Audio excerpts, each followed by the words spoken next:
Hello, my friends, and welcome back. Thank you very much for being with me again today. A value is one that you apply across the board.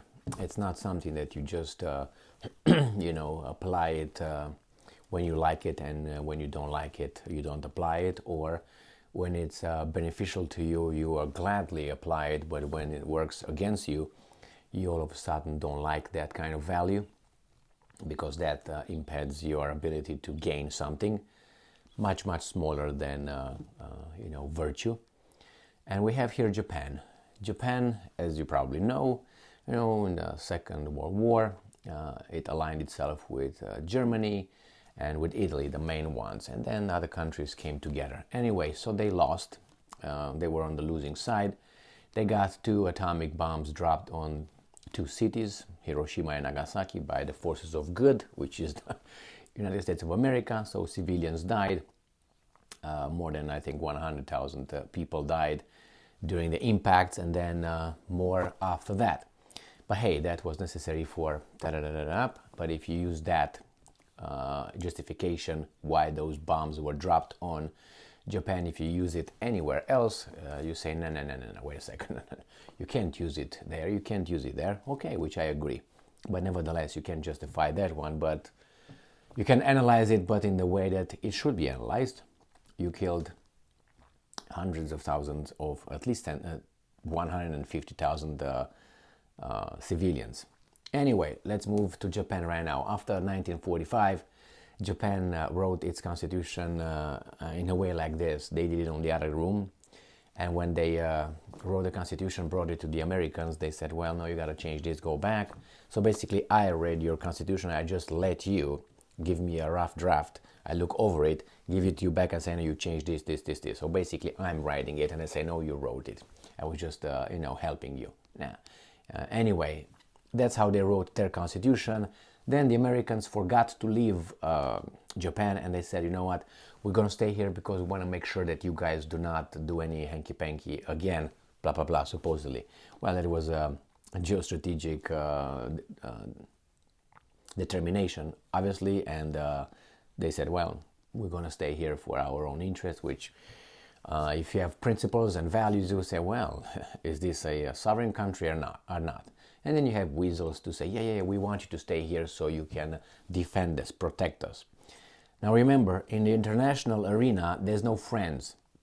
It's temporary alliances based on temporary interests. That's what it is.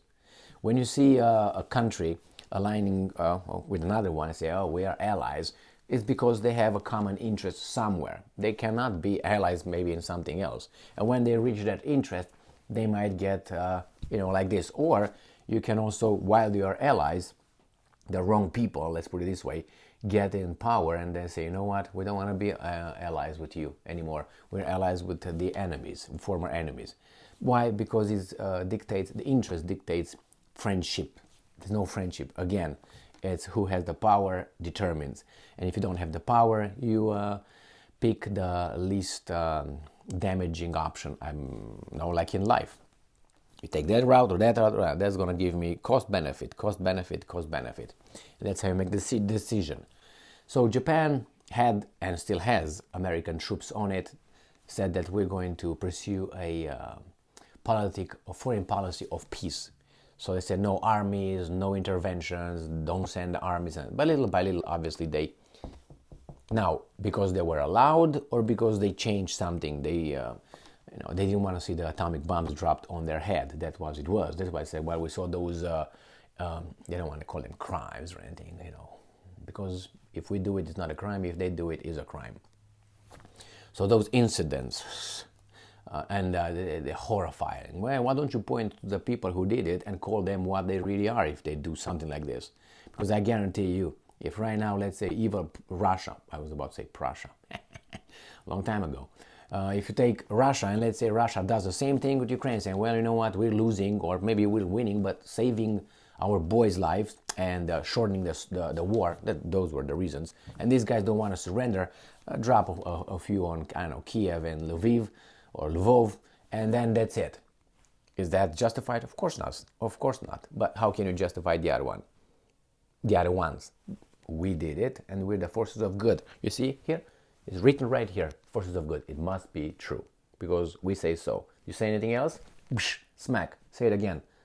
I knew it. You would change your mind. So let's see what's going on here with Japan. The US finally sold 400 Tomahawk missiles to Japan. Here is why. This is from Popular Mechanics, and this is from February 28, 2023. Tokyo has been trying to buy the weapons for years. All right, are you going to use them against enemies or friends to defend yourself, or what are you going to do? Remember, sometimes the ones that you say they are your friends are not your friends. But anyway, let's see. Tokyo is rolling back restrictions on its armed forces with a newly announced procurement of Tomahawk land attack cruise missiles that it hopes will give the island nation a counter-strike capability should it be assailed by China or North Korea's large nearby arsenals of land-based missiles. How about the United States? Oh, they're our friends. Okay, you remember what I said about friends, right? This is a part of and besides, those friends are still occupying you, however you want to take it. They're protecting you from what? From 1945. Why is that? I mean, really. This is a part of a recent large increase in Japanese defense spending, which has manifested in forthcoming platforms, including new aircraft carriers and domestic stealth fighters. Very good. Prime Minister Fumio Kishida, who has 22 approval rating. That's what he's got, this guy, the Prime Minister. So he rules, if you want to call it that way, by non-representation of democracy of the majority. So he's 22, last time I checked. Probably now he's 21 or 23, around that area. So he's got 22% approval rating.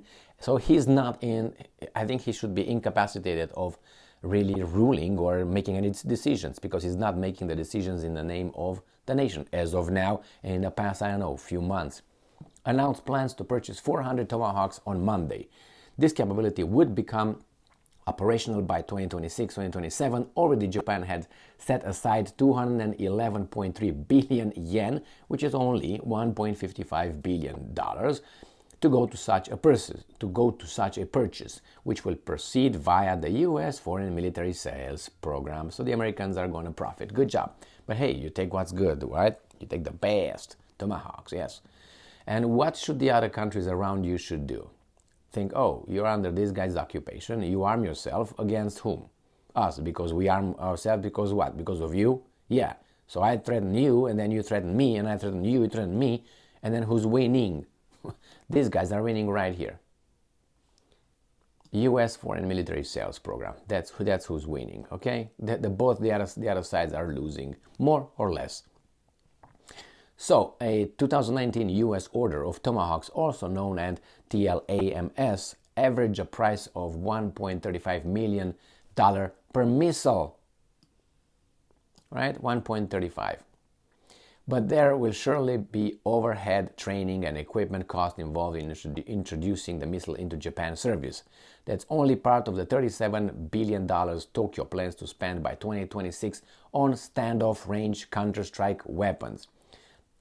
Counter-strike, this is just for weasels. If I counter-strike, that means I can also strike. It's like someone punches in your face and you say, I'm going to counter-strike. How do I counter-strike? Punch the guy in the face. Supposedly because he attacked me. Yeah, okay. Yeah. Remember the Second World War? One of the reasons some historians bring to the surface, because until, I don't know, maybe 30 years that could not be talked about, I guess. One of the reasons the Japanese government claimed they had to attack, there's a keyword, had to attack the United States, was because the United States was telling them, no, you can't do business in Indochina, you can't go over there, you can go over there in East Asia. That's somehow our neighborhood. Why should it be someone's neighborhood? Because I'm the boss. So then they say, well, we're going to eliminate United States of America because Japan did not have and doesn't have resources, natural resources. It's a very poor country in that respect.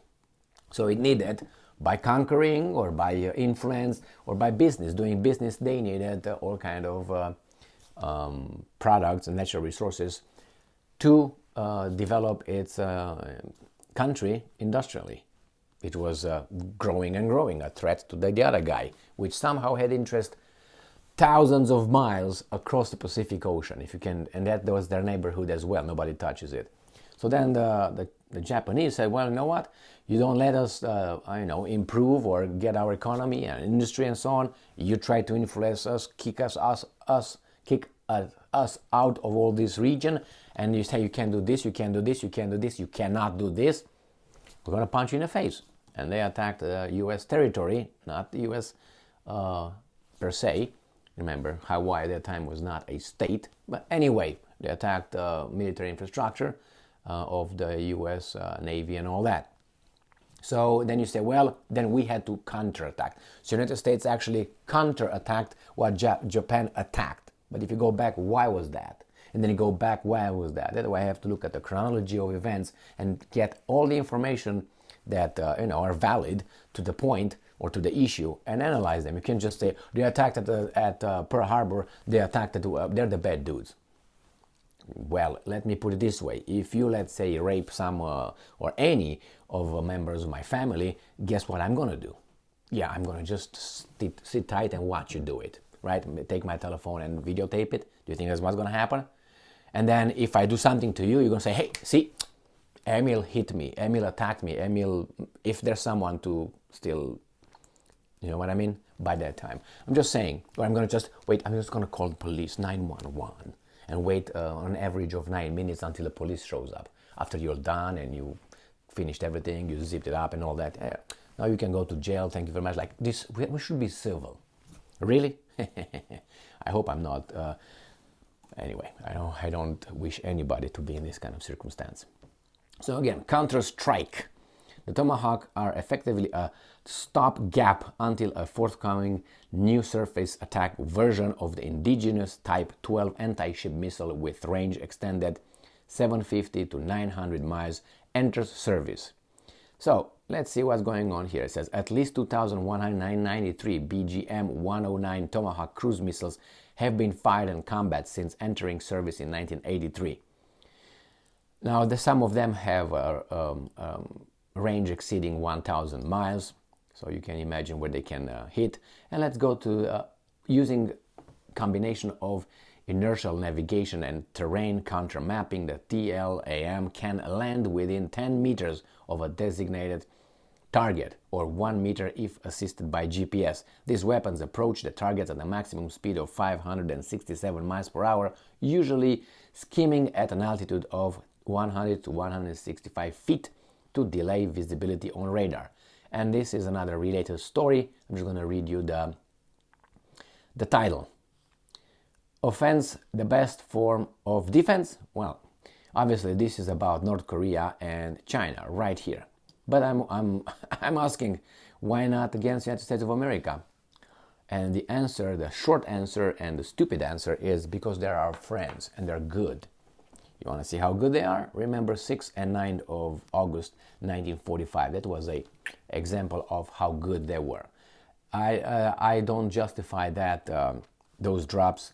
The thing is like this. If United States of America at that time was being about to be wiped out, lose, surrounded, you threaten them, tell them what the consequences are, blah, blah, blah. And if they don't, if you're about to die, that's your last chance to inflict pain on the other side to stop. I can see, certain kind of instances like this. But when you're winning, you're surrounded the island, you're going ahead, and you just are afraid that they're going to go and sign the armistice with the Soviet Union, and the Soviet Union attacks comes over from the north, from the Kuril Islands.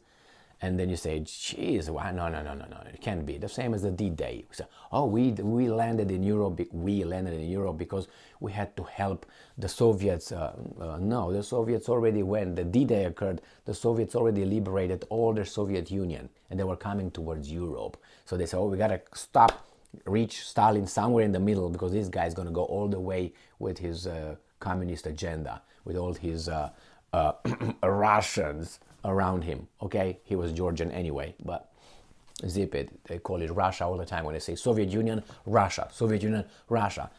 They failed to mention that, wait a second, how many Russians were in the leadership? They don't give me Khrushchev, Andropov, Gorbachev and Brezhnev. Not those. Give me the real criminals, the ones before 54. Give me those ones, like Stalin, Kaganovich, Yagoda, Beria, what's his name, Trotsky, Lenin. Give me those. And you look at the biography of those guys and you tell me. You find all kind of... Anyway, let's move on. So here it is. Japan gets ready to fight whom? Japan, if you send two bombs on Japan, Japan sinks. But somehow they are fighting back. It's so stupid, but what can you do? Just stay and take it? I think a different kind of conversation must be put in place between those countries, not like belligerent as right now. And if you look around, it's almost always United States present in all these little scuffles that occur, important ones, and then makes you wonder how come. And they justify by saying, because we're the good people and we intervene and we are the defender of truth, and whomever needs Superman to come over, Superman comes over. I mean, if you like a little 5th grader booklets and cartoons, comics, that's good. That's a good justification. If you pass that 6th grade, you must be looking at the issue a little bit better, okay?